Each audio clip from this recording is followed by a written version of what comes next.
So a few months ago, we talked about penny stocks, what they are, and why anyone might be interested in investing in them. Personally, I've played around with them a whole bunch since that happened because, to be honest, I was bored and the market was making me sad.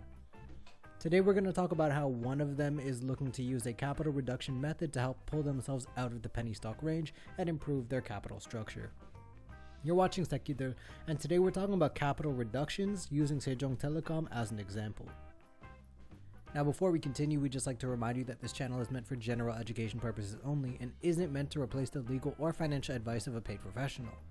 When it comes to investments, it's always healthy to take everything with a fair bit of skepticism regardless of the source, and that includes us. Also, for complete transparency, I've got a little 5 million won in Sejong at the time of recording as a way of making sure that I remember to keep track of what's going on as their cap reduction plays out. For that reason, nothing we say here should be taken as a basis for investment, and you'll have to do your own work and thinking before deciding whether or not taking up a position on this or any stock that we mention is in your best interest. Want to know how? Well, if you scroll down a tiny bit, hit the like and subscribe buttons. We'll do our best to help you figure out how to figure out this game for yourself. And with that being said, let's get to it. Alright, so I don't recall if I've ever done a video on capital reductions before, so I'm going to go ahead and do a brief explainer now. Basically, capital reductions are a way that companies go about reducing share capital, often as a part of reshaping their capital structure. That's just like a way of saying that they reduce the number of shares of their stock on the market. To be more specific, capital reductions aim to reduce the amount of shareholder equity. Now, this can be done for a number of reasons, such as to return surplus capital to shareholders through buybacks, or to create distributable reserves, or even to realize losses that are unlikely to be recovered from a company's future earnings. In Korea, this can be achieved through two ways, and I'm going to go through them right now. Now, the first way that a capital reduction can be undertaken is through a nominal capital reduction, aka a capital reduction with consideration, aka a paid capital reduction. The Korean term for this is 유상감자, and for that reason we'll be referring to this form of capital reduction as a paid potato. Second, we have the capital reduction without consideration, aka a free capital reduction. In Korean, this is known as a 무상감자, and naturally we'll be calling it the free potato. Now let's go over them, shall we? So starting with paid potatoes, this is a form of capital reduction which sees firms reducing the number of shares that the company has and paying out an agreed upon price per share to existing shareholders. In this case, the overall capital of the company actually decreases as shares are burned and shareholders are compensated for it. This means that the total number of assets of the company actually shrinks. Another way of thinking of this is that companies in a paid potato effectively buy back shares from shareholders and then burn them to reduce the amount of shareholder capital and the amount of total capital that exists. Now, in the case of Sejong Telecom, they declared in mid-February, I think. Anyways, it was a few weeks ago when they said that they would be executing a paid potato and buying and burning 6.77% of their stocks at a price of 600 won per stock. Given that the current price of the stock has been hovering around the 500 mark for the past 20 days or so, it would mean that anyone buying at the current price would make a slightly greater than 20% return on 6.77% of the stocks that they buy at that price. Now, buying to take advantage of this may not be ideal, given that a 20% return on 7% of your stock still doesn't really pay for a significant reduction of the 93% remaining if, let's say, the share price does drop. Now, I'm not here to speculate on whether it'll go up or down, because that's not what we do here, but I'm just saying that if your preferred course of action would be to buy stock to take advantage of this situation, you would have to make sure that you weigh the potential that the price would drop more than you would earn from selling a very small percentage of what you would have bought anyway.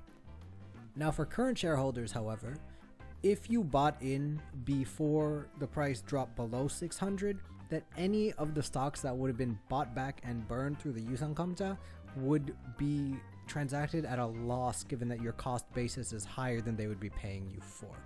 So, if you do own a stake in this stock and your buy-in price was above 600, it may interest you to buy more to bring your cost basis down to make sure that you're not losing money permanently.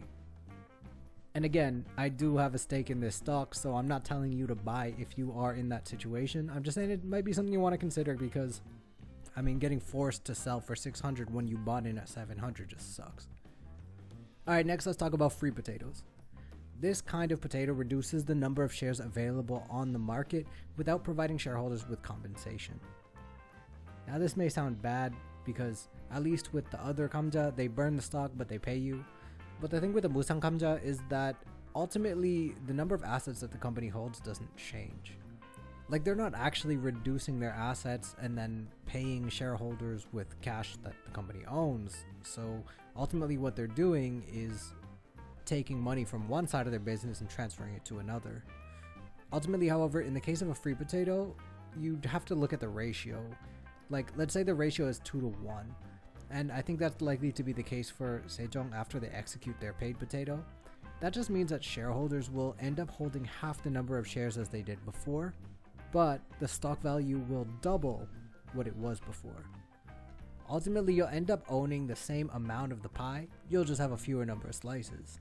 It might be easier to consider as being the opposite of a stock split since the latter increases the number of shares that you hold and splits the value of them accordingly, and the former reduces the number of shares that you hold and merges the value accordingly. Now, capital reductions in the free potato method is actually quite a useful tool for a company like Sejong Telecom, who is just too small to push the value of their stock up significantly in the short term, and who also has too much capital in the market to even consider expansion through an equity increase. By burning stock and merging shares, Sejong gives their stock a little more hope of escaping the penny stock territory by improving their capital structure. As I mentioned before, I've taken a small position on the company, so anything that I say here comes with a touch of bias towards the stock, but personally, I've liked the company regardless of its penny stock status due to their commitment of improving and expanding the blockchain landscape in Korea, and I think it's encouraging to see them making moves to try and provide more value for existing shareholders. Ultimately, however, it's going to be up to you whether or not you want to buy into the company. You can still watch what happens to it, but it's kind of hard to keep track of because they're going to be taken off the market for a month while they do the capital restructuring. But if you throw them on a watch list, you'll probably see a little bit of price action going forward after the capital reduction in May. I believe May 25th is the date that is slated for. Alright, that's it for me. I know this one was dry, but hopefully you learned a little bit about how capital reductions work here in the Republic of Korea. It's definitely helpful to know, and it's definitely helpful to keep track of cases like this so that if a company that you own does undergo a capital reduction, you'll know how you'll want to play it and you'll know how it may affect you. On top of this, I'm actually kind of thinking of starting to talk about the trades that I'm making and explaining why, because as was the case here and in a couple of other situations, I made trades for reasons that I stand behind and only really got around to talking about after they started paying out. Ultimately though, I'm an investor, I'm not a trader, so a lot of the positions I take are really long term, and a lot of the ideas that I have tend to dip long before they get to where I want them to be. And a lot of the times my friends who've just copied me have gotten really annoyed at me because their stocks didn't fly the way that they were expecting, and to be honest, I'm okay with that. That's not my fault. I didn't make them copy me, but you know, I'm just trying to be cautious. I don't want y'all to copy me and then lose money and then get mad at me for it. Anyways, take it easy. I'll catch you in a bit. Peace.